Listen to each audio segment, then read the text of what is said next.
Pour VVC19, je vais vous lire le témoignage d'une maman belge qui témoigne pour sa fille, Madame R. Madame R travaillait dans une ASBL qui promeut le maintien à domicile de personnes du 4e âge. Dans ce contexte, il lui a été proposé la vaccination de première ligne. À ce moment, le choix du vaccin n'était ni connu, ni de choix possible, et après le rendez-vous fixé par les responsables de son service au Heysel, on lui a administré d'office l'AstraZeneca avant son retrait partiel de la campagne. Une semaine exactement après l'instillation de ce dernier, le 7 mars 2021, sont apparus en une nuit des douleurs et symptômes neuropathiques totalement inconnus. Brûlures, vertiges, engourdissements, difficultés à la marche et à la station debout, décharges électriques, signe de l'hermite, parésies et paresthésies, troubles sphinctériens, énorme fatigue. J'ai eu l'impression de me réveiller dans un autre corps. Un médecin de garde, le week-end, a fait pratiquer un test PCR qui est revenu négatif. Très prudente, elle avait réussi à ne pas contracter la Covid. Le lendemain, attendu la persistance de ces symptômes, un confrère est venu mais est resté sans pronostic lui aussi. Le médecin généraliste l'a orientée ensuite vers les urgences de l'UCL où elle a été examinée par un neurologue pour un test basique. Malgré les symptômes évoqués et ses douleurs, elle a dû rejoindre son domicile seule durant la nuit. Les accompagnants n'étaient pas autorisés. Un rendez-vous avait été fixé chez un neuro-ophtalmologue qui n'a rien trouvé de suspect et chez le docteur K, neurologue, assistante du professeur V. La patiente lui a signalé, outre ses symptômes, une perte rapide et récente de 10 kg en un laps de temps très court et lui a suggéré, en raison du contexte vaccinal, et s'étant documenté, l'éventualité d'un Guillain-Barré ou d'une myélite, deux cas déjà répertoriés en Angleterre, ce que le docteur K a contesté. Le cliché médulaire était encore normal, les lésions n'apparaissant pas immédiatement, et les investigations ont cessé au motif que ce devait être psychosomatique, et ce sans aucun suivi proposé. Elle a demandé une IRM cérébrale et une ponction lombaire qui ont été jugées inutiles. On trouve sur le site du CHUSJ thérapie, qu'il n'y a aucune thérapie standard pour l'ADEME. L'approche thérapeutique est basée sur l'analogie présumée entre la pathogénèse de l'ADEME et celle de la sclérose en plaques. Malgré le manque d'évidence provenant des études, la thérapie de l'ADEME doit être basée sur deux principes, frapper vite et frapper fort, pour éviter une réaction inflammatoire non contrôlée et des dommages irréversibles. Des régimes de traitement différents sont utilisés, en annexe 1. Il est important de débuter le traitement rapidement et il faut se souvenir que l'apparition des changements radiologiques, IRM, peuvent survenir entre 2 et 25 jours après le début de la symptomatologie neurologique. Si la suspicion clinique est suffisamment élevée, la thérapie ne devrait pas être retardée malgré une IRM normale, ce qui peut être le cas au tout début de la maladie. De nombreux médias ont alerté quant à ce risque et des essais avaient déjà été suspendus suite à l'apparition de cas de myélite en Angleterre. Je présume que les neurologues spécialisés dans les maladies auto-immunes en ont été avisés et connaissent ces pathologies voisines de la CEP, sclérose en plaques, et répertoriées lors d'autres vaccinations. Voici un extrait lu dans un document adressé aux médecins. Concrètement, les professionnels de la santé sont appelés à se montrer vigilants quant aux symptômes liés à la myélite transverse afin de permettre un diagnostic et un traitement précoce. L'EMA conseille aux personnes vaccinées à l'aide d'un des deux produits et qui présenteraient des symptômes compatibles avec la maladie de consulter immédiatement un médecin. Fin de citation. Cet encart a été distribué par de nombreux médias. Les douleurs étaient intenses et le seul rendez-vous possible chez le professeur V nécessitait une attente de 6 mois. S'étant suivi en désespoir de cause une éprouvante et épuisante errance auprès d'ostéopathes, acupuncteurs, neuropsychiatres, etc. pour tenter d'enrayer ses symptômes et ses douleurs, alors que le repos est fortement recommandé. Elle a rencontré également, lors d'un seul entretien, une neurologue du CHU Saint-Pierre, le docteur R, sans plus d'éclaircissement au vu de l'IRM médulaire. Elle a proposé d'autres investigations, mais trop lointaines. Elle a adressé dès lors un mail au professeur V, évoquant la persistance des douleurs et symptômes, qui a confirmé avoir supervisé le diagnostic de sa collaboratrice et n'y avoir pas trouvé de suspicion de sclérose en plaques. Il a cependant accepté de la rencontrer et à ce moment-là, il l'a écoutée et a réalisé que la plainte était justifiée en raison du récit des symptômes, mais n'avait pas de protocole de l'examen. Il a évoqué la myélite sans toujours recourir à un traitement aux corticoïdes. Tous les articles médicaux et les protocoles insistent sur l'importance de l'urgence d'administrer ce traitement afin de juguler autant que possible l'inflammation. Frappez vite et fort, ainsi que du repos.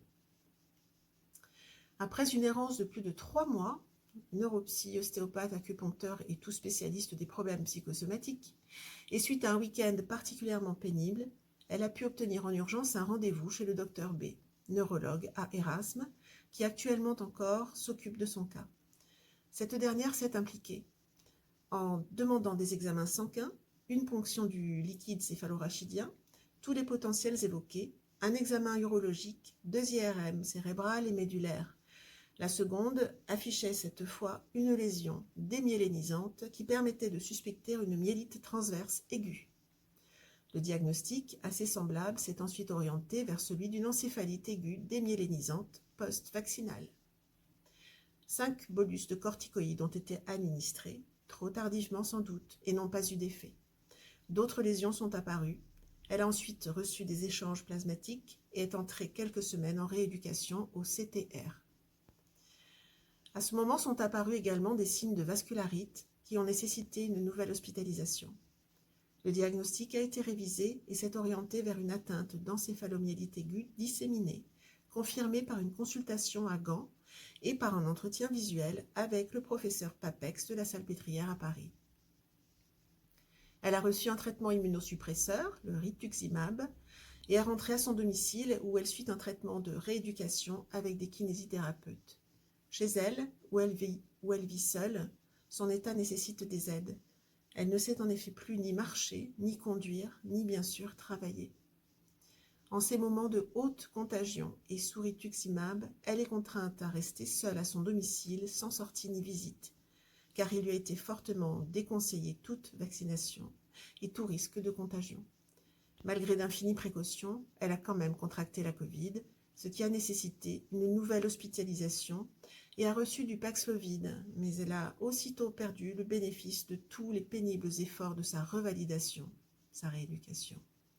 Les semaines suivantes ont elles aussi été limitantes. Elle s'est cassé le pied, manque de sensibilité, et a dû rester plâtrée pendant 1 mois et demi. Actuellement, ce sombre tableau s'est compliqué encore d'une asthénie intense, ce qui m'a amené à rédiger pour elle ce témoignage. Prendre une douche relève d'un marathon. J'ajoute encore que l'équipe de neurologie d'Erasme a relaté ce cas dans une publication scientifique dans laquelle est reconnue la relation avec le vaccin. Le chemin de croix n'étant pas terminé, elle a consulté pour une récente apparition, moins de 2 mois, de troubles intestinaux. Ces derniers ont été imputés à un effet secondaire du rituximab. Lors d'un PET scan de contrôle de sa pathologie neurologique, une masse suspecte a été décelée qui n'était pas présente sur celui du contrôle réalisé il y a 2 ans. Les examens consécutifs ont révélé un cancer colorectal avancé en stade 4 métastasé. Sous immunosuppresseur, sa défense envers ce dernier a dû être absente. La rapidité inhabituelle d'évolution de cette pathologie aurait-elle été préexistante pose inévitablement question. On parle de turbocancer. Actuellement, elle subit une chimio agressive qui l'anéantit et s'ajoute aux effets délétères de sa maladie neurologique, fatigue intense. Elle ne lui donne plus assez de force pour poursuivre sa revalidation et menace drastiquement son pronostic vital. Description des dommages. Après cet accident, Madame R s'est trouvée dans un état de désarroi et de souffrance non relayé. Se trouver, sans préalable, du jour au lendemain, accablée de toutes ces douleurs et symptômes inexpliqués, est hautement anxiogène. Elle a dû immédiatement cesser toute activité professionnelle, incapable aussi d'assurer son quotidien, courses, ménage, de conduire. Elle a dû vendre sa voiture et renoncer à toute autonomie. Sa vie a basculé en quelques heures. Sa vie sociale, ses activités et autres ont dû brusquement être interrompues, et ce depuis bientôt 3 ans. La crainte supplémentaire de contracter en plus le virus ou une infection l'ont réduite à un isolement délétère. Vivant seule, cette situation est plus complexe encore. Elle n'a pas pu voir son fils, en garde alternée, par crainte sanitaire, ni fêter ses 18 ans, ni elle ses 50 ans. Tous ont connu une jeune femme sportive, dynamique, une randonneuse saine, très soucieuse de son alimentation, entreprenante, qui n'avait pas d'antécédents médicaux et pratiquait le yoga et était très attentive à son hygiène de vie. La récente découverte de ce cancer, après tous les efforts et les privations encourus, est juste insupportable. Il est clair que ma colère se dirige contre les mesures vaccinales et l'absence de liberté, et de même devoir ignorer le nom du produit injecté. J'ai ensuite lu que même les neurologues pro-vaccins déconseillaient à leurs patients l'emploi de l'AstraZeneca, un virus vivant, très dangereux dans le cas de fragilité immunitaire, mais et surtout contre l'équipe de neurologues réputés à Saint-Luc qui, non par méconnaissance, mais par négligence, ont laissé s'aggraver une situation qui à son début nécessitait une prise en charge urgente, qui aurait pu, par un traitement anti-inflammatoire simple, maîtriser la destruction du système nerveux, d'autant plus que ma fille les a orientés vers ces symptômes et la similitude de ceux décrits au moment des essais d'AstraZeneca. On lui a refusé les examens complémentaires, IRM cérébral et analyse du liquide céphalorachidien qu'elle a sollicité, au motif que c'était psychosomatique. Se dire qu'avec un peu plus de conscience, un court temps d'implication, ce drame aurait pu être évité. Et surtout, cette souffrance au quotidien, cette bataille et ces angoisses me paraissent inhumaines.